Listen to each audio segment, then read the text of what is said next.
தமிழ்நாட்டில் இப்படி ஒரு பெருமாள் சிலை இருக்கும் கோவில் எங்க இருக்குன்னு சொல்ற மறக்காம இந்த வீடியோ சேவ் பண்ணிக்கோங்க. வணக்கம் மக்களே. குகை வரதராஜ பெருமாள் கோவில் திருவண்ணாமலை மாவட்டம் ஆவூரில் இருக்கும் இந்த கோவில் சுமார் 1600 பழமை வாய்ந்த இந்த கோவில் பல்லவ மன்னர்கள் ஆட்சி காலத்தில் பாறையை குடைந்து கட்டப்பட்ட குடைவரை கோயிலுங்க. விஷ்ணுக்காக அர்ப்பணிக்கப்பட்ட இந்த பெருமாள் கோயிலை சுற்றி மொத்தம் 4 கிணறுகள் இருந்திருக்குங்க. இந்த கோவில் ஒரு சிறிய கோவிலாக இருந்தாலும் இங்க இருக்கும் பெருமாள் சிற்பம் பாறையை குடைந்து செதுக்கப்பட்ட ஒரு அற்புதமான சிற்பங்க. அந்த காலத்தில் இந்த கோவில் கட்டும்போது 2 அடுக்குகளாக வைத்து கட்டிருக்காங்க. இப்படி இருந்த இந்த கோவில் அமைப்பு காலப்போக்கில் இடிந்த நிலையில் இருந்திருக்குங்க. அதற்கப்புறம் இந்த கோவிலுக்கு திருப்பணி செய்யப்பட்டு கோவில் கட்டும்படி நடைபெற்றுக் கொண்டிருக்கிறது. இங்க இருக்கும் இந்த 3 சிற்பத்தையும் பாருங்க, அவ்வளவு தத்ரூபமா நுணுக்கமா செதுக்கிப்பாங்க. அவர்கள் அணிந்திருக்கும் அணிகலன்களும் அவ்வளவு தத்ரூபமா இருக்குங்க. இந்த கோவில் கருவறைக்கு செல்லும் போது ஒரு பாதாள அறைக்குள் கோவில் இருப்பது போல்தான் இருக்குங்க. தமிழ்நாட்டு திருவண்ணாமலை மாவட்டத்திற்கு இந்த வரதராஜ பெருமாள் கோவில் கண்டிப்பா அனைவரும் பார்க்க வேண்டிய ஒரு கோயிலுங்க.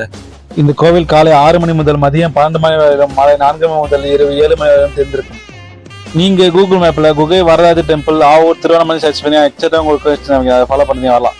இந்த கோவில் திருவண்ணாமலையிலிருந்து 18 கிலோமீட்டரிலும், கள்ளக்குறிச்சியிலிருந்து 68 கிலோமீட்டரிலும், விழுப்புரத்திலிருந்து 44 கிலோமீட்டரிலும் அமைந்துள்ளது. மறக்காம இந்த வீடியோ உங்க ஃப்ரெண்ட்ஸ் அண்ட் ஃபேமிலி ஷேர் பண்ணிட்டு இந்த கோவில் வந்து பார்க்க மறந்துடாதீங்க.